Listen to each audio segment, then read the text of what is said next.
Hi, in this video I will show you how to lock screen on your WAHOO Elemnt ACE cycling computer.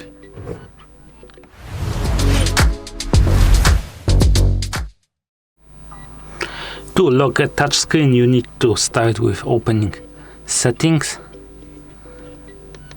and if you are on the other screen you need to press this page button a few times to open device settings. Then simply tap on the lock screen and now your screen is locked. As you can see, touchscreen is inactive. Thank you for watching. If you like this video, subscribe to our channel and give us a like.